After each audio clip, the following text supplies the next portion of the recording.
শারদোৎসবের প্রস্তুতিতে রাজ্য জুড়ে বাড়ছে সাজসজ্জা ও আয়োজন। দুর্গাপুজোকে ঘিরে চারিদিকে তৈরি হচ্ছে উৎসবের আবহ। এই সময়ে সাউন্ড সিস্টেম চালানোর প্রবণতা বাড়ে সর্বত্র। তবে এই সাউন্ড সিস্টেম অনেক সময় মাত্র অতিরিক্ত শব্দ দূষণের কারণ হয়ে ওঠে। এতে যেমন শিশু, বৃদ্ধ ও অসুস্থ মানুষরা ক্ষতির সম্মুখীন হন, তেমনই প্রশাসনিক বিধিনিষেধ লঙ্ঘিত হয়। এই প্রেক্ষিতে all Tripura PA sound system association এবার কড়া বার্তা দিল তাদের সদস্য ও সংশ্লিষ্ট সকলকে।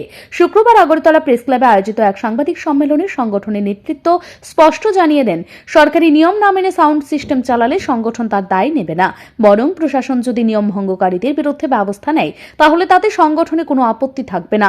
এই সম্মেলনে সংগঠনের পক্ষ থেকে একজন বলেন, আমরা সবাইকে অনুরোধ করছি যেন পুজো উৎসবে সময়ে সরকারি নিয়ম নীতি মেনেই সাউন্ড চালানো হয়। কেউ তা অমান্য করলে প্রশাসন আইন মোতাবেক ব্যবস্থা নিক, এতে সংগঠনের কোনো আপত্তি থাকবে না।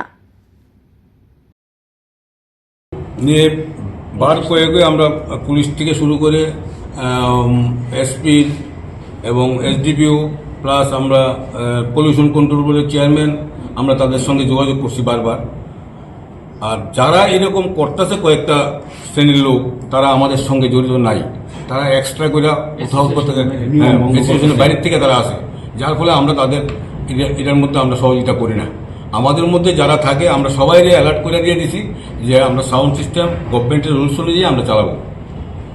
হ্যাঁ, যেমন গত কিছুদিন আগে, মাস 2-3 আগে একটা 407 ওই জিরানিয়ার থেকে বা কোথেকে আইসে সাউন্ড নিয়ে আইসে, এটা প্রায় 8-10 দিন আটকে রাখে। আমরা গেছি না, তারা আমরা পক্ষে না, তারা না জানায় তারা এইসব কাজ করে। আমরা আমাদের এসোসিয়েশনে যত আছে কেউ করে না এইসব কাজ, বড় কাজ। ছোট সাউন্ড দিব, অল্প লাইট লাগায় আমরা ছাড়ি।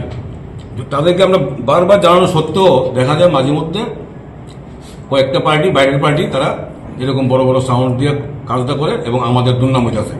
তো আমরা বারবার তারা আমন্ত্রণ জানিয়ে দিয়েছি, তোমরা আয়ো, আমাদের সঙ্গে বসে আলোচনা করো, টেবিলে আলোচনা করার পর তোমরা এরকম সিদ্ধান্ত নেওয়ার আগে একবার চিন্তা করে নিও। সংগঠনের মতে উৎসব হোক আনন্দের, কষ্টের নয়। একের আনন্দ যেন অন্যের দুর্ভোগ না হয়, সেটি এবার বার্তা হয়ে উঠেছে all Tripura PA sound system অ্যাসোসিয়েশনের পক্ষ থেকে। তবে সংগঠনের এই সিদ্ধান্তকে যারা অমান্য করবেন তাদের বিরুদ্ধে ব্যবস্থা নিলে কেউ আপত্তি করবে না। ব্যুরো রিপোর্ট, ঋদ্ধি নেটওয়ার্ক।